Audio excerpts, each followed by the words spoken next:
Et bonjour les amis. Alors comme vous le savez, j'ai bien galéré avec mon tuyau d'alimentation en eau. J'ai pas fait semblant, hein, j'y ai mis de la bonne volonté, j'y ai laissé quelques hématomes. Mais bon, alors je suis venue avec des idées. Je vais en parler à Laurent. Là, il va passer, il va regarder, il va voir ce qu'on peut faire. Et puis il va essayer, et si ça se trouve, lui il va réussir du premier coup. C'est possible aussi. Bon, et ben je vous propose de suivre ça et de regarder ce qui va se passer. En attendant que Laurent arrive, moi je suis en train de regarder un petit peu dans le moteur. Parce que l'idée c'est que je voudrais isoler le compartiment moteur. Donc je suis un peu en train de regarder les parois et voir qu'est-ce que je peux faire pour isoler cet endroit-là. Sachant que j'ai Jean-Marc qui doit passer et qui va en fait me ranger un peu tout le bazar dans les fils, là, dans les câbles.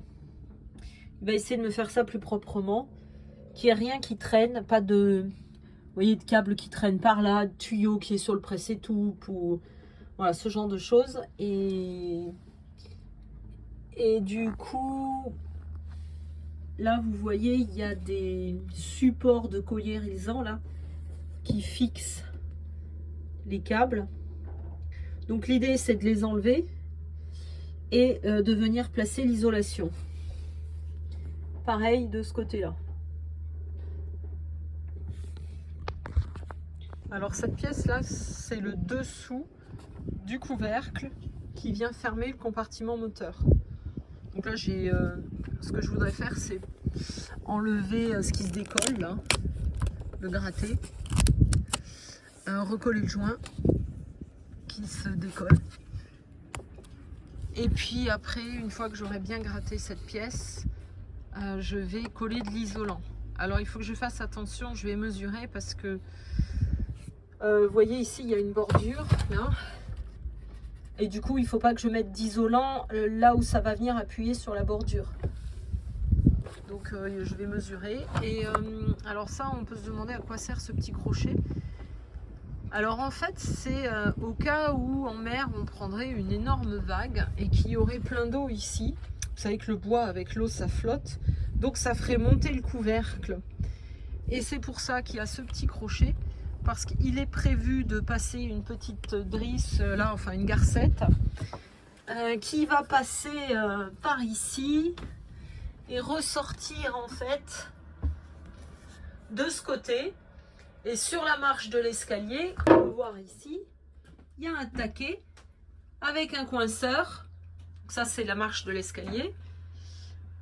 Pour donc venir attacher cette garcette qui empêcherait le capot de se soulever au cas où on aurait pris une grosse vague et qu'il y aurait de l'eau dans le carré extérieur.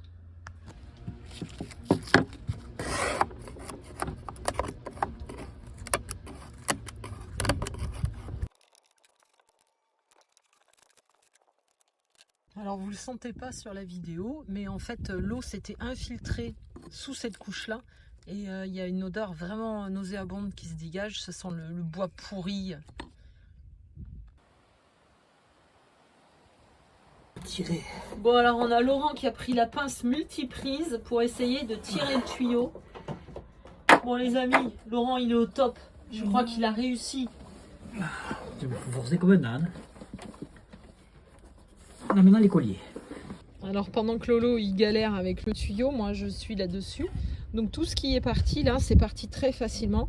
Et ça par contre, là c'est difficile à partir, j'ai vraiment du mal à l'enlever.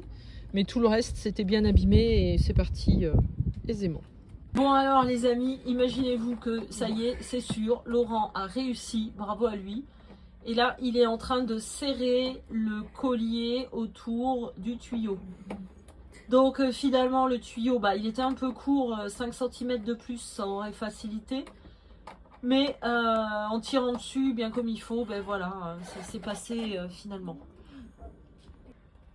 Oui, je disais donc qu'il faut essayer toujours, faut y croire quoi, constamment. Parce qu'il y a toujours des solutions. Donc il faut aller jusqu'au bout de la réflexion. Si on croit à quelque chose, il faut continuer. Et on y arrive. Il ne faut pas désespérer. Parce qu'évidemment que c'est inaccessible, mais même si c'est inaccessible, on peut trouver une solution. Voilà. Et donc on l'a trouvé. On l'a trouvé et normalement ça devrait marcher. Mon côté, c'était pourri ici, donc j'ai gratté jusqu'à enlever tout ce qui était pourri et qui partait tout seul en fait.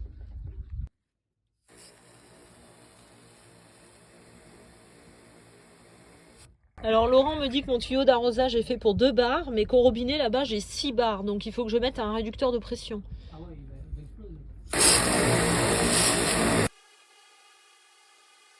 Donc ici ça coule un tout petit peu, ça suppure, donc Laurent va essayer de resserrer les colliers. Donc voilà, c'était pas assez serré, du coup peut-être ça va arranger le problème. Et moi j'ai acheté un autre embout pour mon tuyau d'arrosage, c'est-à-dire que là j'ai cet embout là. Et en fait j'ai acheté un embout tout en longueur pour qu'il rentre dans le système de remplissage. Pour éviter de faire de l'eau par-dessus le nable. Cette pompe de cale là, on a décidé de la déplacer. Donc ce que vous voyez qui est blanc là-bas, au fond c'est de l'eau. Et c'est là qu'on voudrait déplacer la pompe de cale. Ensuite ici, Laurent a réussi à mettre le tuyau sur le raccord et à mettre les 2 colliers. Et on a testé, on a rempli la cuve d'eau. Ça ne fuit pas à ce niveau-là. Quelqu'un qui a fait une découpe.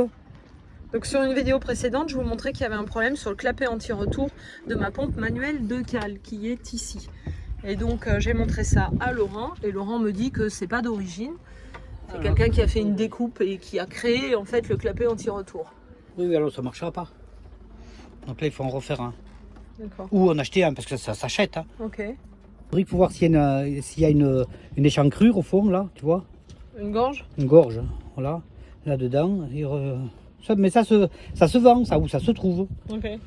Et voilà. Et le clapet, pareil. Ça se trouve. Donc ça c'est la planche de fermeture du moteur que j'ai gratté hier. Et en fait aujourd'hui il a plu et je me rends compte que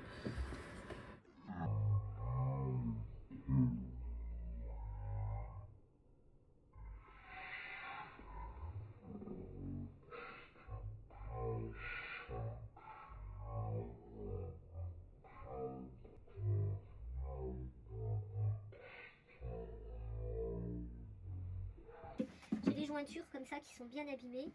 Et à mon avis, il y a un travail à faire sur l'extérieur, de tout reponcer, remettre au propre. Et je pense finalement, je pensais juste recoller le joint. Mais je pense que je vais l'arracher pour pouvoir nettoyer dessous, gratter et refaire en sorte que la gorge, ça soit bien propre. Et que l'eau ne reste pas accumulée en fait. Bon, j'ai un peu enlevé le joint et en fait le bois il est pourri dessous. alors ici avec la brosse métallique j'ai bien frotté tout ce qui était bois pourri. Et avec le papier de verre j'ai poncé ce côté là. Et l'idée c'est de faire pareil sur les autres côtés. Et je pense que je pourrais conserver les tasseaux qui sont sur les côtés. Si, voilà. Bon, ils feront pas tout à fait la même taille. J'aimerais bien éviter de les enlever.